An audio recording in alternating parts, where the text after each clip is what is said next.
friends, welcome back. This is Prapti. Now friends, we shall deal with the last part of the chapter. Yes, this is the last part of the chapter, that is human evolution. अभी हम ये पूरे session में human evolution की बात करेंगे. Okay, human evolution भी step by step कैसे कैसे हुआ. Okay, now the biodiversity which is present around you is evolved from a single unicellular organism. Do you all agree with this? अभी मैंने इतना आपको सिखाया बायोडाइवर्सिटी के बारे में, सिंगल यूनिसेलुलर ऑर्गेनिज्म के बारे में. अभी तो आप मेरे साथ इतना एग्री करेंगे ही करेंगे कि जितने भी लिविंग ऑर्गेनिजम्स आपके आसपास प्रेजेंट है वो सारे एक सिंगल यूनिसेलुलर ऑर्गेनिज्म से बने हैं और यूनिसेलुलर ऑर्गेनिज्म से इवॉल्व हुए हैं. हाँ, तो इसका आंसर है यस. आपको यस आंसर होना चाहिए था. ओके, नाउ जब ये सब इवोल्यूशन हो रहा था तब आपको पता है कि ह्यूमंस का इवोल्यूशन भी स्टार्ट हो गया था. तो ह्यूमन इवोल्यूशन की बात बेसिकली स्टार्ट होती है 7 करोड़ इयर्स एगो, 7 करोड़ साल पहले. ओके, जब डायनासोर्स का पेरिशमेंट चालू था, मतलब डायनासोर जब पूरे डिक्लाइन हो रहे थे अर्थ से, तो 7 करोड़ साल पहले dinosaurs totally perished from earth. Totally वो क्या हो गए, गायब हो गए अर्थ से डायनासोर्स. 7 करोड़ साल पहले जब डायनासोर्स पूरे गायब हो गए या फिर पूरे पेरिश हो गए, वो टाइम पे मंकी का इवोल्यूशन चालू हो गया था. यस, मंकी का इवोल्यूशन स्टार्ट हो गया था. मंकी का इवोल्यूशन कहाँ से हो रहा था? तो मंकी का इवोल्यूशन स्टार्ट हो रहा था लेमुर से.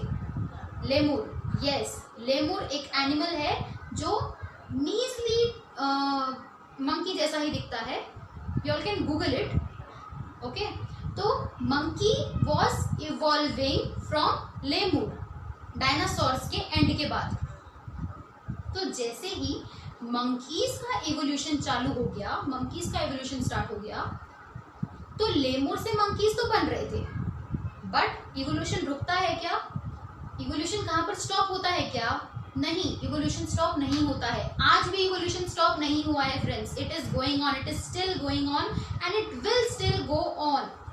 ओके, तो जब मंकी से ह्यूमंस का इवोल्यूशन स्टार्ट हो रहा था या फिर मंकीज इवॉल्व हो रहे थे ह्यूमंस में, तो वो टाइम पे एज यू ऑल नो कि लेमुर, अभी आप, मेरा एक होमवर्क है आप लोगों के लिए, आप लेमुर का पिक्चर देखेंगे गूगल पे और मंकीज का भी देखेंगे. मंकीज का आपने देखा, लेमुर का देख लीजिए.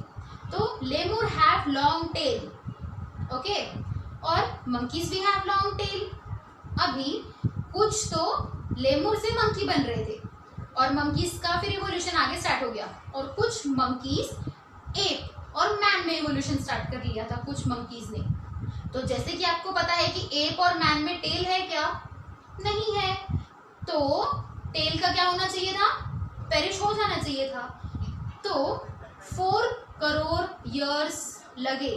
हाँ, 4 करोड़ साल लगे मंकीज को एप में बनने में या फिर टेल गायब करने में. हाँ, टेल गायब करने में 4 करोड़ ईयर्स लग गए मंकीज को. ओके, तो मीनवाइल क्या हो रहा था? एप बन रहे थे और वो एप में टेल नहीं था. Okay, now the next is they developed due to enlargement of the brain. कौन develop due to enlargement of the brain? Ape. Okay, ape developed due to enlargement of the brain. हाँ, monkeys का brain अगर आप compare करेंगे app के brain से, तो monkeys का ब्रेन छोटा है, एप का ब्रेन बड़ा है. तो जैसे ही ब्रेन का एनलार्जमेंट होगा वैसे ही एप का और मॉडिफिकेशन होगा और इवोल्यूशन होगा. ओके, अब मंकीज तो हैंड्स पे भी चलते हैं और लेग्स पे भी चलते हैं. तो धीरे धीरे क्या हो गया, स्लोली इवोल्यूशन से क्या हो गया कि एप जो थे वो इरेक्ट होने स्टार्ट हो गए थे. ओके, वो बायपेडल होना स्टार्ट हो गए थे. बायपेडल आपको पता होगा कि जो 2 पैर पे चलते हैं. ओके, तो एप धीरे धीरे बायपेडल होना स्टार्ट हो गए थे. अभी अगर वो बायपेडल होना स्टार्ट हो गए थे, मतलब उन्होंने लेग्स पे वॉकिंग अगर स्टार्ट कर दिया था, तो उनके हैंड्स तो फ्री हो गए ना. तो वो टाइम पे उन लोगों ने अपने हैंड्स का यूज स्टार्ट कर लिया. अभी क्या यूज स्टार्ट कर लिया? They use to use their hand in eating foods, to pick up something and for the other jobs. Okay, तो मंकीज से एप बने. एप ने इरेक्ट पोस्चर धीरे धीरे कर लिया था, बायपेडल हो गए वो लोग, दोनों पैर पे चलने लग गए. उसके बाद उनका ब्रेन एनलार्जमेंट हो गया, ब्रेन का साइज बड़ा हो गया और ब्रेन का साइज बड़ा होने के साथ साथ उन्होंने अपने हाथों का भी यूज स्टार्ट कर लिया था. Okay, now the next thing which is meanwhile ape-like animals reached south and north east Asia.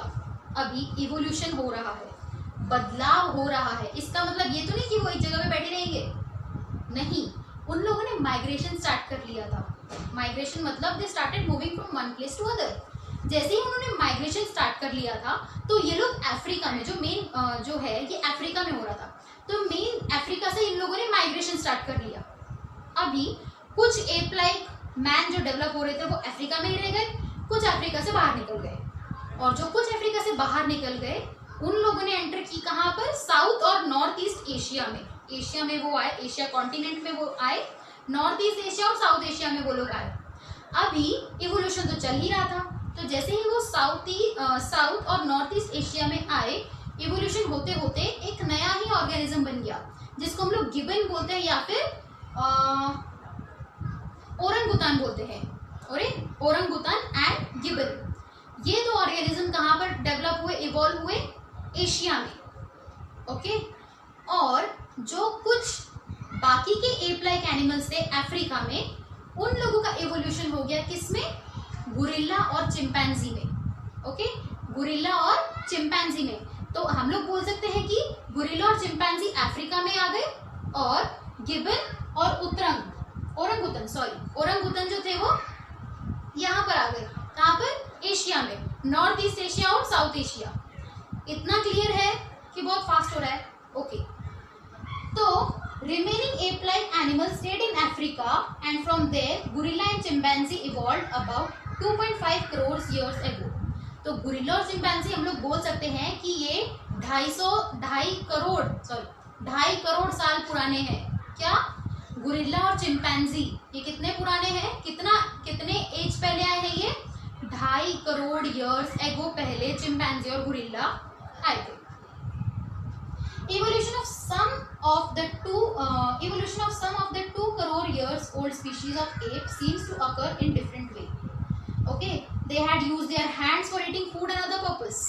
तो hands का जो use था वो 2 करोड़ साल पहले अप्रोक्सीमेटली स्टार्ट हो गया था. ओके, hands का जो use था वो 2 करोड़ साल पहले स्टार्ट हो गया था. Okay, is this much clear? ape Asia में आए, एशिया में दो ऑर्गेनिजम्स, ओरंगुतान एंड गिबन. जो अफ्रीका में थे वो दो में हो गए, गुरिल्ला एंड चिंपैंजी. समझ में आ रहा है? ओके, नेक्स्ट, दोज एप, अभी ब्रेन एनलार्ज हो गया, हाथों का यूज स्टार्ट कर लिया. अभी धीरे धीरे क्या हो गया, वो लोग लैंड पे रहने के लिए आ गए. ओके, जैसे ही ड्राई वेदर हो गया, ड्राई एनवायरनमेंट हो गया, तो फॉरेस्ट का डिफॉरेस्टेशन चालू हो गया, फॉरेस्ट लैंड थोड़ा कम होना स्टार्ट हो गया. तो ये सारे जो एप लाइक मैन थे ये सारे लैंड पर रहने के लिए आ गए. Okay, there lumbar bone developed in such a way that they started to stand erect posture in grassland and thereby hands were available for use anytime. Okay, तो जैसे ही ये लोग लैंड पे रहने के लिए आ गए, इनका वर्टिब्रल कॉलम भी इवॉल्व होना स्टार्ट हो गया. इनका लंबार जो है, lumbar is a spine. Okay, जो स्पाइन है, इरेक्ट पोस्चर है, स्पाइन है, उसका एक पार्ट को बोलते हैं लंबार. ओके, नाउ जैसे ही ये होने लगा इवोल्यूशन, तो ये एप लाइक मैन ने इरेक्ट पोस्चर ले लिया था, ये लोग बायपेडल हो गए थे. ओके, मतलब अभी इनके हैंड्स टोटली फ्री थे कोई भी काम करने के लिए, है कि नहीं? हाँ, तो ये इनके हैंड्स कोई भी काम करने के लिए फ्री हो गए थे. These first human-like animals were erect posture, which were using their hands and had evolved about 2 crore years ago. तो मैंने आपको पहले ही बताया कि हाथों का जो इस्तेमाल करना है, हाथों का यूज करना 2 करोड़ साल पहले से स्टार्ट है. Okay, now first record of human like animal is with us in the form of Ramapithecus. Okay, हम लोग बोलते हैं कि फर्स्ट ह्यूमन लाइक मैन जो था वो था Ramapithecus. Okay, first human like man was Ramapithecus. The next, ये जो रामापिथिकस था ये ईस्ट अफ्रीका में प्रेजेंट था. Now afterwards the age grown up, as the ape grown up in size and became more intelligent and thus the ape of the South Africa developed about 40 lakh years ago. तो धीरे धीरे क्या हो गया, इनका size बढ़ना start हो गया, they enlarged their size and they became more intelligent. अब ये इंटेलिजेंट कैसे बने ये मैं आपको बताती हूँ. आपने मंकी का ब्रेन देखा होगा और आपने ह्यूमन का ब्रेन देखा होगा. इन द नेक्स्ट पेज आपकी बुक में पिक्चर दिया है, पेज नंबर 10 पे एक पिक्चर है कि जिसमें वो ब्रेन का साइज बता रहे हैं. ओके, तो सबसे पहला जो एप होगा उसका ब्रेन थोड़ा छोटा होगा. तो जैसे ही इवोल्यूशन ऑफ एप होता गया तो वैसे ब्रेन का साइज भी बढ़ता गया. अभी मैं आपको बताती हूँ कि ब्रेन का साइज अगर बढ़ता है तो वैसे ही इंटेलिजेंस भी बढ़ता है. अब आप बोलेंगे ब्रेन का साइज बढ़ने से इंटेलिजेंस कैसे बढ़ता है? हाँ, it is directly connected with the intelligence of the brain. क्या? जितना ब्रेन का साइज बढ़ा उतना इंटेलिजेंस बढ़ा.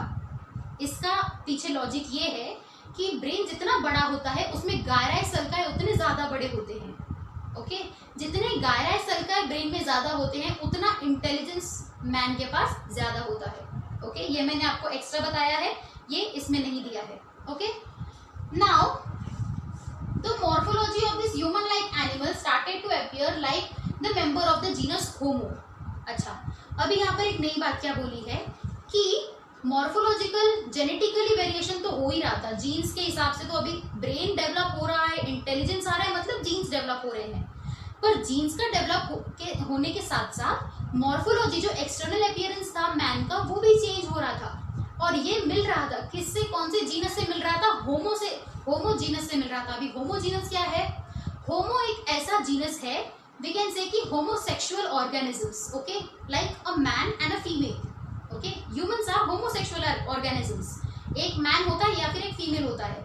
ओके, बाइसेक्सुअल होते हैं क्या ह्यूमंस में? नहीं, बाइसेक्सुअल ऑर्गेनिजम्स में होते हैं, एनिमल्स में होते हैं. ह्यूमंस होमोसेक्सुअल्स में आते हैं. या तो वो एप जो होगा वो मैन बनेगा आगे जाके, या तो वो एप जो होगा वो फीमेल बनेगा आगे जाके. ठीक है, ये बात ध्यान में रखना. होमो मतलब होमोसेक्सुअल, या तो वो मेल होगा या तो वो फीमेल होगा.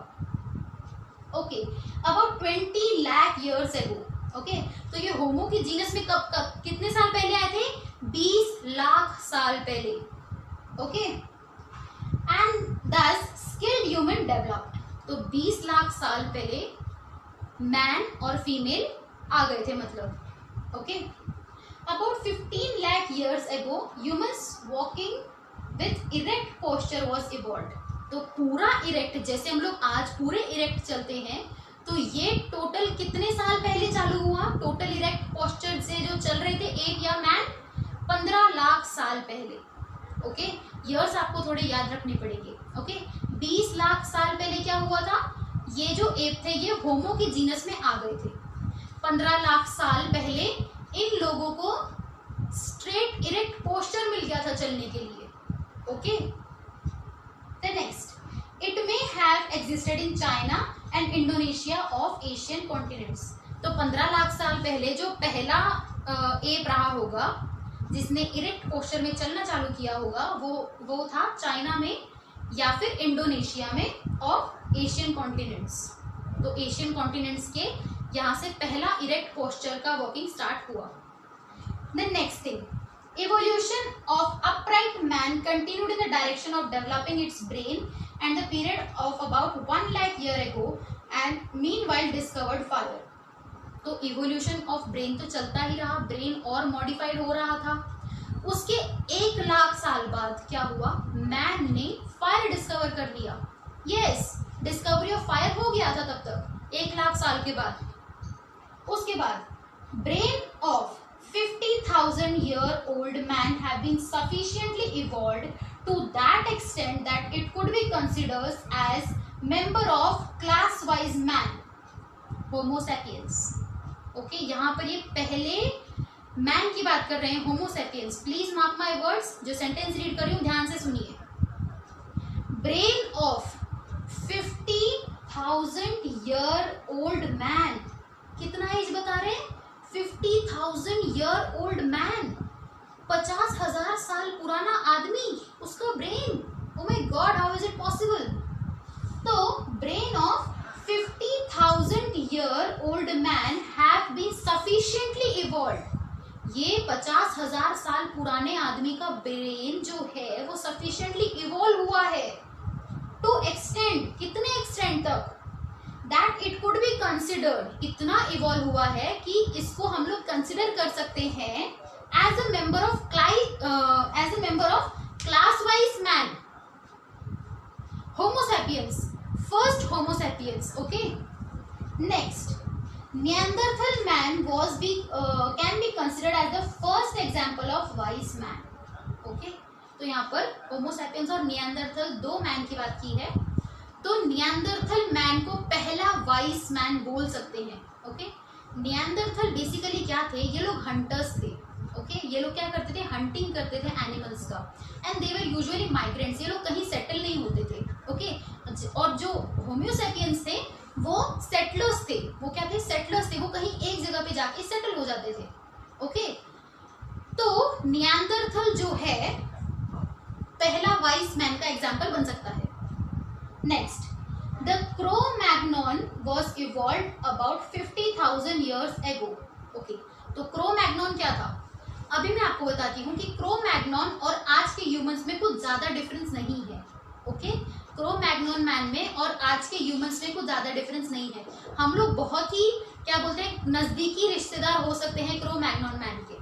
ठीक है, तो the crow-Magnon man was evolved about 50,000 years ago. तो 50,000 साल पहले क्रो-मैग्नॉन मैन आया था और उसके बाद धीरे धीरे इवोल्यूशन के बाद जो आज के ह्यूमन बींग्स है वैसे ह्यूमन बींग्स इवॉल्व हुए थे.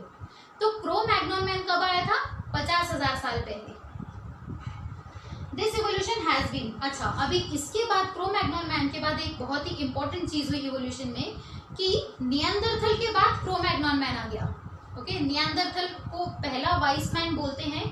निएंडरथल के बाद क्रो-मैग्नॉन मैन आया और क्रो-मैग्नॉन मैन के बाद क्रो-मैग्नॉन मैन के आने के बाद इवोल्यूशन का जो चेंजेस है बहुत फास्ट हो गया. इवोल्यूशन जो है फास्टर हो गया, बहुत फास्ट हो गया. जैसे कि पहले से बहुत फास्ट हो गया. ओके, एज कंपेयर टू पहले बहुत फास्ट होना स्टार्ट हो गया. क्या, इवोल्यूशन. नाउ अभी क्रो-मैग्नॉन मैन तक हम लोग आ गए. ओके, तो क्रो-मैग्नॉन मैन को ही ह्यूमंस बोलते हैं, ऐसा मान लीजिए आप लोग. ठीक है, तो ह्यूमंस का क्रो-मैग्नॉन मैन फिर धीरे धीरे धीरे धीरे ह्यूमंस में इवॉल्व होते गए. बट बेसिकली देखा जाए, जहाँ से एनिमल हस्बेंड्री स्टार्ट हुआ, जहाँ से कल्चर स्टार्ट हुआ, कल्चर डेवलप हुआ, और जहाँ से एग्रीकल्चर स्टार्ट हुआ, तो ये स्टार्ट किया था क्रो-मैग्नॉन मैन ने. ठीक है, वहां से स्टार्ट हुआ था अराउंड. तो क्रो-मैग्नॉन मैन जो था वो 50,000 साल पुराना था. ओके, 50,000 साल पुराना क्रो-मैग्नॉन मैन. और 10,000 साल पहले क्या हुआ, about 10,000 years ago wise man started agriculture.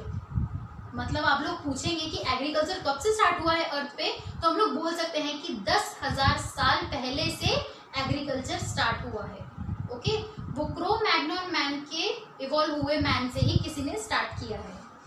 Okay, it started the cattle rare. Okay, cattle herds. It started rear the cattle herds and established the cities. अब जैसे मैंने आपको बताया कि जो होमोसैपियंस थे या फिर जो क्रो-मैग्नॉन मैन था, ये सेटलर्स थे, ये सेटल हो गए. तो ये जो एक एरिया में सेटल हो गए, वो एरिया को इन लोगों ने सिटीज बना दिया. अभी जहाँ पर ये रहेंगे वहां पर ये एग्रीकल्चर करेंगे, और जहाँ पर ये एग्रीकल्चर करेंगे वहां पर इन लोगों ने एनिमल हस्बेंड्री भी स्टार्ट कर दिया था in addition. Okay, so it was started in addition animal husbandry also. Now cultural development took place. तो एग्रीकल्चर स्टार्ट होने के बाद, एनिमल हस्बेंड्री स्टार्ट होने के बाद कल्चर भी डेवलप हो गया. लिटरली जहाँ पर आप लोग धीरे धीरे रहेंगे, आप लोग वहीं का कल्चर अडेप्ट कर लेंगे, तो धीरे धीरे कल्चरल डेवलपमेंट भी स्टार्ट हो गया था. Last but not the least, art of the writing was invented about 5,000 years ago. तो लिखावट, राइटिंग कहाँ से स्टार्ट हुई, और हम लोग बोल सकते हैं कि कब से स्टार्ट हुई, तो ये 5,000 साल पहले से स्टार्ट हुई. ओके, तो हम लोग कब से लिख रहे हैं, ह्यूमंस 5,000 साल पहले से लिख रहे हैं. एंड दस हिस्ट्री हैज बीन स्टार्टेड. तो जहां से राइटिंग इन्वेंटेड हुई होगी, राइटिंग स्टार्ट हुई होगी, वहां से ही क्या हुआ होगा, हिस्ट्री का स्टार्ट हो गया होगा. The last session is, the last thing is modern science emerged about 400 years ago. तो मॉडर्न साइंस जो अभी हम लोग पढ़ रहे हैं साइंस, तो ये मॉडर्न साइंस भी कुछ ज़्यादा पुराना नहीं है, ये सिर्फ 400 ईयर्स पुराना है। कितना पुराना है? 400 साल पुराना है। And industrial society was establish about 200 years एगो। ओके, तो एग्रीकल्चर स्टार्ट हो गया, एनिमल हस्बेंड्री स्टार्ट हो गई, कल्चर डेवलप होना स्टार्ट हो गया। उसके बाद कल्चर डेवलप होने के बाद 5000 साल पहले राइटिंग भी इन्वेंट हो गई। अभी राइटिंग इन्वेंट होने के बाद क्या हो गया? हिस्ट्री चालू हो गई। हिस्ट्री चालू होने के बाद 400 ईयर्स एगो साइंस भी इवॉल्व होना चालू हो गया था, साइंस का भी आना चालू हो गया था। इंडस्ट्रियल जो हम लोग आज इंडस्ट्रीज देखते हैं, इंडस्ट्रियल एस्टैब्लिशमेंट, इंडस्ट्रियल सोसाइटी जो थी वो कुछ ज़्यादा पुरानी नहीं है, 200 साल पुरानी है, 200 years ago. And now we have reached at this stage, और आज हम ये स्टेज पर पहुंचे हैं जहां पर and still we are searching that detail roots of human ancestry. हम लोग ऐसी स्टेज पर आ गए हैं आज कि जहां पर हमको सब पता है, but still we are searching the roots of human ancestry. Human के एंसेस्टर को आज भी हम लोग सर्च कर रहे हैं। Okay, so this was all about the human evolution. Friends, I suppose human evolution आपको अच्छे से समझ में आया हो। अगर नहीं समझ में आया तो please rewind the lecture and see. If you have any doubt please try to contact me, और I will talk with the management that you can connect with me. Okay, so till then take care, stay home, bye bye, and please study, don't waste your time on Google. Okay, bye bye.